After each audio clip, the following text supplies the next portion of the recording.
Hi everyone, నేను గీత. నేను వంట చేస్తుంటే నాకు ఫేస్ మీద అలా ఆయిల్ పడిందనమాట.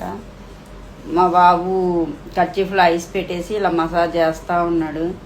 ఆడపిల్లలే చేస్తారు అనుకుంటాం మనం, బట్ వాడంత చిన్న బాబాయ్ అండి, అంత క్యూట్గా అంత మెచ్యూర్డ్గా అనమాట సేవలు చేస్తూనే ఉన్నాడు. ఏంటి మమ్మీ మంట వస్తుందా అని చెప్పేసి చాలా మంచిగా క్యూట్గా అనిపిస్తుంది అనమాట. గర్ల్సే కాదు, బాయ్స్ కూడా ఇలా చేస్తారేమో.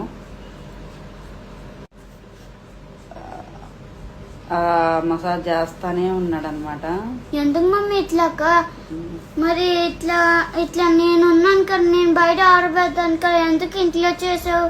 ఇదిగో చూడు, ఇక్కడ వాసింది, ఇక్కడ వాసింది, చేకూర వాసింది, చూడు. ఎందుకు మమ్మీ ఇంట్లో వంట చేసావు? నేను ఉన్నాను కదా, బయట ఆర్డర్ పెడతాను కదా అని చెప్పేసి అంటున్నాడు అనమాట. డెలివరీ చేసుకుందాం కదా, నువ్వు ఎందుకు వంట చేసావు? నేను ఉన్నాను కదా, హాలిడేస్ కదా, ఇంట్లోనే ఉంటున్నాడు అనమాట. నేను ఉన్నాను కదా ఇంట్లో, నువ్వెందుకు వంట చేసావు? ఆర్డర్ పెట్టుకునే వాళ్ళం కదా అని చెప్తున్నాడు.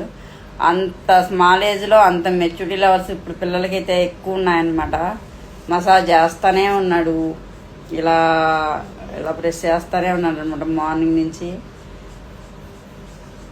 బాయ్సే చేయరు అనుకుంటాం మనం, బట్ బాయ్స్ కూడా చేస్తారు అనుకుంటాం అందరం. ఆడపిల్లలే బాగా చేస్తారు ఏదో వచ్చిన మదర్స్ కానీ, బట్ బాగానే చేస్తున్నాడు క్యూట్ గా. చాలా 5 minutes లో తగ్గిపోద్దంట. బట్ ఓవర్ లో ఎక్కువైపోయి నన్నైతే కొంచెం ఇబ్బంది కూడా పెడుతున్నాడు. ఐస్ పెట్టినట్లే ఉన్నాడు. ఫ్రిడ్జ్ అంతా ఇప్పటికి 100 సార్లు తీసాడు. బట్ లవ్ అయితే కనిపిస్తుంది, కేరింగ్ కనిపిస్తుంది అనమాట. ఆ ఏజ్ లో అంత కేరింగ్, అంత లవ్ అంటే, అంత మెచ్యూరిటీ లెవెల్స్ అంటే నిజంగా చాలా హ్యాపీగా ఉంది. బాయ్ బేబీస్ కూడా ఓకే.